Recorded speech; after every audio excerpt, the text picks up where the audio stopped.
Okay, चलिए अब आगे बढ़ते हैं और हमारे साथ अब केडियानॉमिक्स के फाउंडर सुशील केडिया जुड़ गए हैं। उनसे जानते हैं कि मार्केट का इस समय टेक्निकल सेटअप क्या है। सुशील, गुड मॉर्निंग। पिछली बार जब आप आए थे तो आपने एक चीज़ बोली थी कि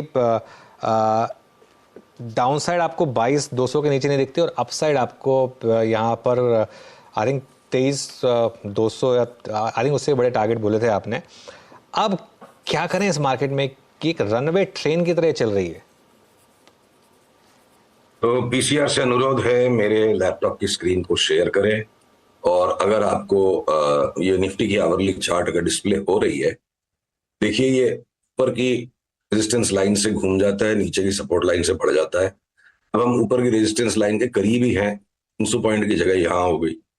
और बैंक निफ्टी की चार्ट अगर यहाँ दिख रही है तो एक इंटरिम रेजिस्टेंस है इस बीच में। देखिए बैंक निफ्टी और निफ्टी 2-4 दिन आगे पीछे आउट परफॉर्मेंस अंडर परफॉर्मेंस करते रहते हैं, तो हो सकता है अगले 2-3 दिन में थोड़ा सा बैंक निफ्टी हल्का फुल्का झटका दे और बाकी के जो सेक्टर्स है वो निफ्टी को और पुश करे और लास्ट में ग्रैंड फिनाले मारने के लिए बैंक निफ्टी भी अगर 50,800-600 तक जाए, तब मैं देखिए बैंक निफ्टी पे डेली व्यू की चार्ट पे आ गया हूं। और कुछ लोगों को आपत्ति हो सकती है कि इतने बड़े कॉल क्यों सोचते हो। देखिए सिर्फ ट्रेडिंग करने वाली ऑडियंस एक लिमिटेड ऑडियंस है, ज्यादातर लोगों को इन्वेस्टमेंट करना है। तो इन्वेस्टमेंट होराइजन पे हमारा कॉल है अगले 6 महीने से 12 महीने के अंतराल में ये जो super out performance bank Nifty ने दिया है पिछले 2 साल में, अब ये एग्जॉस्ट होने के पॉइंट पे आ गया है। और आने वाले 12 महीनों में दूसरे कुछ सेक्टर्स ऐसे होंगे जो सीरियस आउट परफॉर्मेंस देंगे और बैंक निफ्टी को हमारा अनुमान है काफी बड़ा अंडर परफॉर्मेंस देना है। तो 50,500-600 अगले 4-5 दिन में आ सकता है। उसके बाद अगर ये नीचे की ये येलो लाइन तोड़ देता है 47,000 के नीचे जिस दिन बैंक निफ्टी चला गया, तब हमारा ये इन्वेस्टमेंट कॉल ट्रिगर होगा कि पैसा बैंकों से निकाल के आईटी और एफएमसीजी में डाले और हो सकता है अगले 1 साल में बैंक निफ्टी काफी बड़ा अंडर परफॉर्मेंस कर दे। सुन लिया आपको, बैंक निफ्टी ने रेड में आ गया एकदम से इंडेक्स। क्या ये देखिए, ये है इंट्राडे वोलेटिलिटी एक्सपायरी वाले दिन की भी। पता है इंट्राडे चार्ट लेकर आइए बैंक निफ्टी का, एकदम से आज था वो 49,600 समथिंग वाला बैंक निफ्टी गिर कर आया 49,450 पर। आई थिंक ये चार्ट थोड़ा अपडेटेड नहीं है, इसको रिफ्रेश करिए क्योंकि ऑलमोस्ट रेड में आ गया था, तो उस लाइन तक आना चाहिए। और अब खैर वापस हल्का सा ग्रीन में आया फिर 100 पॉइंट ऊपर। काफ़ी इंटरडे वॉलेटिलिटी की एक्सपायरी का कमाल इस समय। सुशील, पिछले जो हमारा इंटरेक्शन था उसमें आपने एक और चीज़ कही थी कि लोग एलआरएस का फ़ायदा उठाकर नैस्डैक लिस्टेड स्टॉक्स में इन्वेस्ट करें। एप्पल और टेस्ला की बात की थी आपने, वो काफ़ी करेक्ट भी हो चुके थे।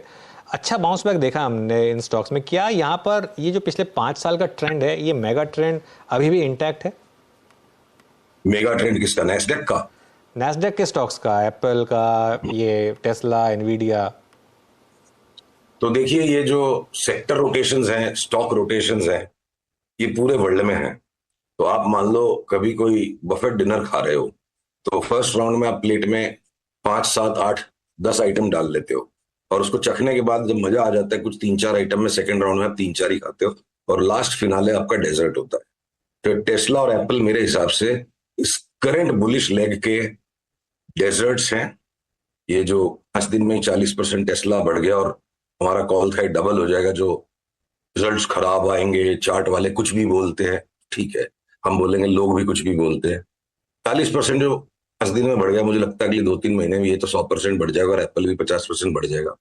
पर हो सकता है जैसे कोटक में अचानक मार पड़ गई तो अमेजन में अचानक मार पड़ जाएगी, माइक्रोसॉफ्ट में अचानक मार पड़ जाएगी।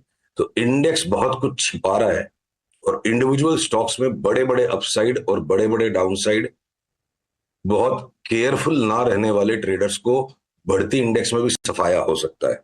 नैस्डैक से लेके हमारी सेंसेक्स और निफ्टी तक के अंदर यही काम हो रहा है।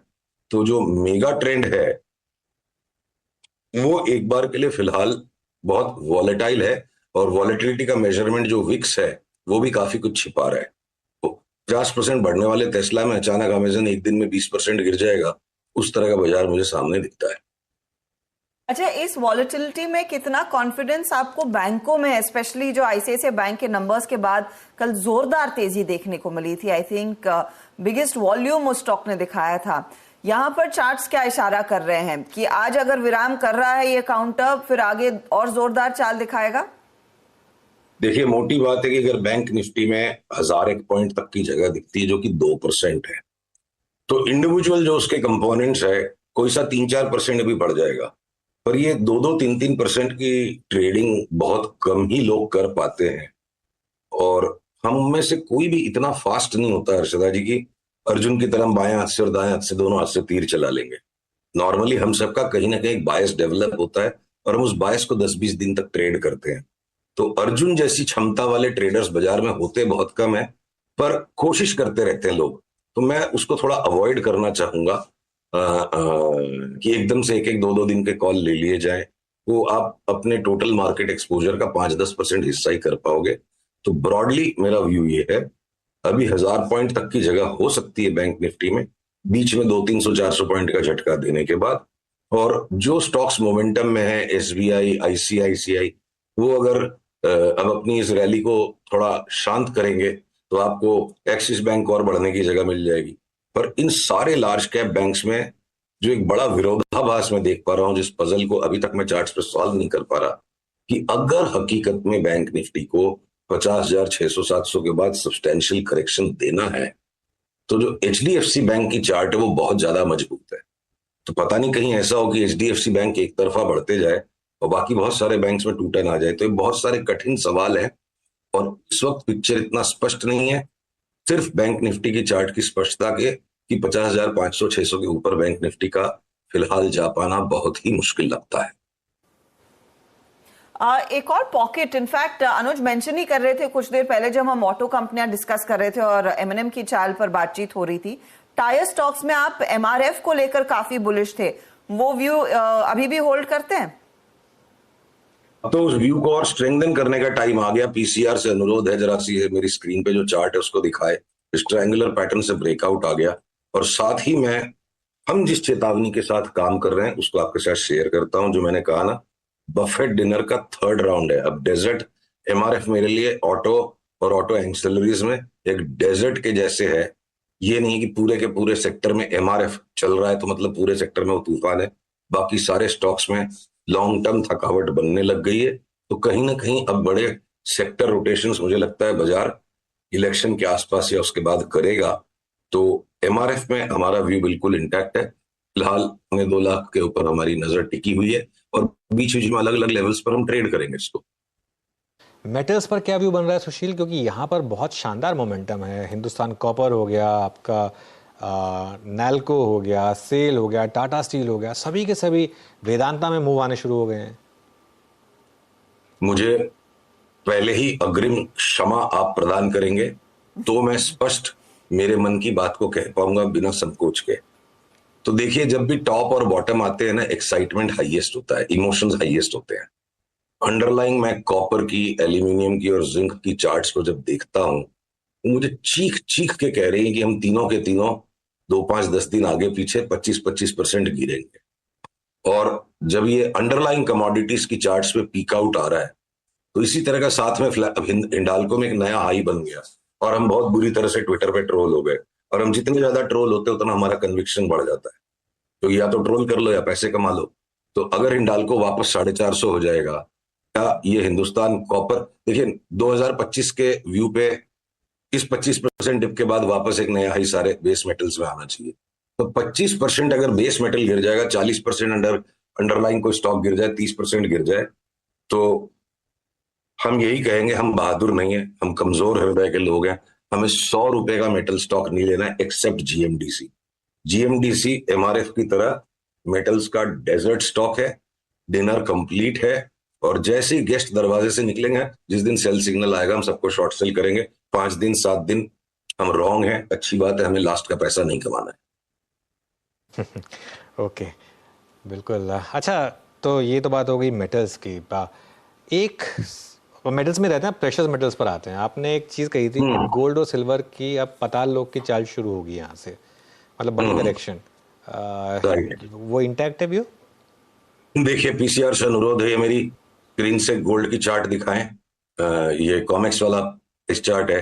तो एक इनिशियल डिक्लाइन के बाद अभी जो फ्लैगिंग पैटर्न बना गोल्ड में, इसमें भी वापस आज नीचे का डाउनसाइड ब्रेकआउट आ रहा है, तो अगली चाल मेरे को गोल्ड में यहां तक दिखती है, फिर ये रिबाउंड हो जाएगा, फिर ये यहां आ जाएगा, फिर यहां आ जाएगा। तो हर रैली में गोल्ड को बेचिए। ताल्लुक तो मतलब समझिए साल भर में अगर गोल्ड कोई अनहोने नीचे के भाव पे आ जाएगा तो कोई बड़ी बात नहीं। मेरे को लगता है 1800 से जो इस साल की रैली शुरू हुई थी, तो लो था 1800 का, वो तो गोल्ड आसानी से तोड़ देगा ओवर ए टाइम।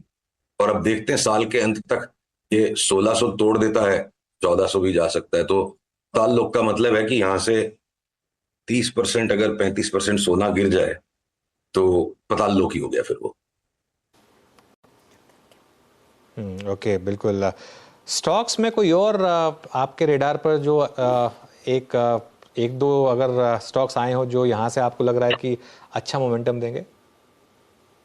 सभी सेक्टर्स में देखिए डेजर्ट टाइप की सिचुएशन है कि एक दो चीजों को खोजा जाए। पीवीआर पे जैसे हमारी पास में कई बार बात हुई है, अब पीवीआर को कोई दबा के बैठा हुआ है, काफी टाइम से दबा दबा के बैठा हुआ है। जैसे छूटेगा अगला पड़ाव सीधा 1510-20, फिर वहां थोड़ा करेक्शन देगा 1700।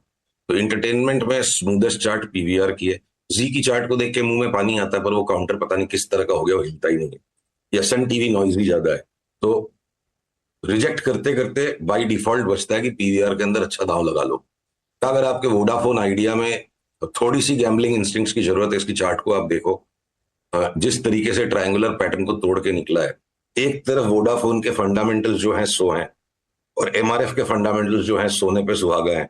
चार्ट दोनों की सेम है, तो पोजीशनिंग ऐसी हो चुकी कि स्टॉक को और घटना ही नहीं है, तो कोई डिलीवरी लेके बैठे और ये वोडाफोन 18, 19, 20 हो जाए अगले 1-2 महीने में, तो मुझे आश्चर्य नहीं होगा। ये दोनों एक्सट्रीम्स के स्टॉक फंडामेंटल्स पे, या अगर आप सॉफ्टवेयर स्पेस में जो अब हम बहुत ज्यादा बुलिश पैटर्न्स को एक के बाद एक देखते जा रहे हैं। आज बिरला सॉफ्ट के रिजल्ट्स को लेकर के आपस में डिबेट है बहुत। रिजल्ट सॉफ्ट है, अच्छे हैं। नोमुरा ने 850 का टारगेट दे दिया, हमारी चार्ट पे हमको 1100 का टारगेट नजर आ रहा है। तो अब बहुत ज्यादा ट्रेडिंग करने की बजाय बड़े ट्रेंड्स को पकड़ के राइड करके, निफ्टी में कोई 1000-1200 पॉइंट के करेक्शंस कभी भी आते रहेंगे, तो भी हर सेक्टर में एक दो स्टॉक्स ऐसे हैं जहां से 30, 40, 50% तक की सवारी करने लायक पैटर्न्स और सिग्नल्स हैं। निफ्टी का खेल अपनी जगह पे अलग है। ओके, अच्छा, एक आखिरी सवाल थोड़ा संक्षेप में रखें। अगर आदित्य बिरला ग्रुप स्टॉक्स में कुछ पसंद आ रहा है आपको?